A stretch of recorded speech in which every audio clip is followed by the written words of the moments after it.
There's a definite chill in the air while we visit Craters of the Moon in Idaho.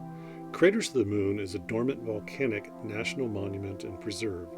We spent the afternoon hiking around the park and enjoying the chill in the air. The air feels brisk, but not abrasive yet. We leave Craters of the Moon and head for the mountain home Idaho to spend time with our daughter Jess and our grandson Connor. Our son-in-law is actively deployed, so I helped out and hung up a few Christmas lights. We left mountain home and stopped briefly in Boise, Idaho to visit our niece Grace and her husband Joe, who are expecting a baby at any moment. We wandered into Portland and spent a week calling the very last wisps of our health insurance and visited with our children and our grandchildren. All too soon, it was time to hit the road. We've been chasing the sunshine for the past 20 months. The rainy season has begun in Portland, and frankly this year we just find it really depressing.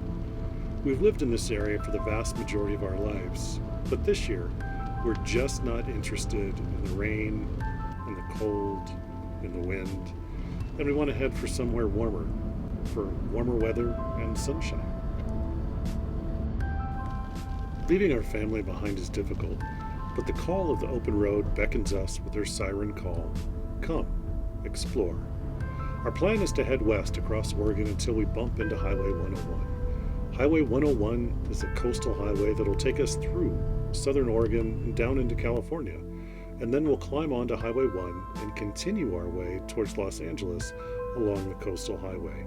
I'm not sure if we're more excited about traveling the coastal highway or if we're more excited about hitting into warmer weather and sunshine.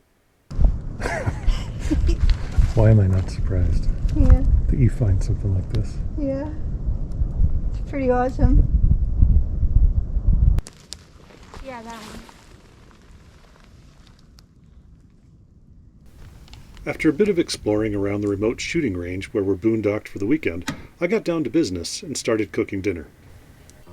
Space, or the lack of space, is everything in the camper. One of the reasons we selected the Arctic Fox 990 was due to the amount of space that it has. This is a small chopper that our daughter Danielle gave me last week. It's on probation, but I think it's going to make the cut and become a permanent resident in our camper. Even saying that we have space, we're still fanatical about paying attention to what we're bringing into that space. We have the ability to turn on the generator and to use electric devices, but our preference is boondocking without power. So devices that require no shore power are critical for our success. While we do have a microwave in here, I guess that we've only used it maybe 10 times in the past 6 months. Primarily, we've used it to pop microwave popcorn. Space is a challenge when it comes to cooking in the kitchen. Being accustomed to a residential kitchen, it's a big adjustment to work in this very small space. We're learning what kinds of dishes we can successfully cook. In today's dish, I'm cooking a tofu cacciatore. Onion, peppers, chili powder, garlic, tomato paste, stewed tomatoes, and fried tofu. I've prepared all of it on the stovetop, and now we'll pop it in the oven at 350 degrees for 60 minutes.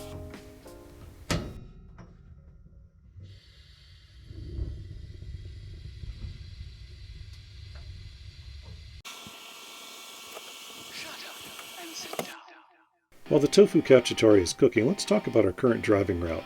We left Yellowstone National Park via the west entrance and moseyed to Craters of the Moon. It took us about a half day to reach the park. We drove a few more hours to reach Mountain Home and relaxed for a few days. And then we took 2 days to drive to Portland, Oregon, where we relaxed for about a week. When we hit the road again, we aimed north, and then we turned west to head for the ocean. Now that we've arrived at the ocean, our hope is that we can putter our way down the coastline. We're really hoping for warmer weather and sunshine really soon. Speaking of warmer weather, using the stovetop and the oven raised the internal camper temperature by about 6 or 7 degrees and the humidity by about 10 or 12%. Our dinner turned out quite nicely and we should have enough leftovers for lunch tomorrow. Join us next week as we continue our journey south and start decorating inside of our camper for the upcoming holiday season.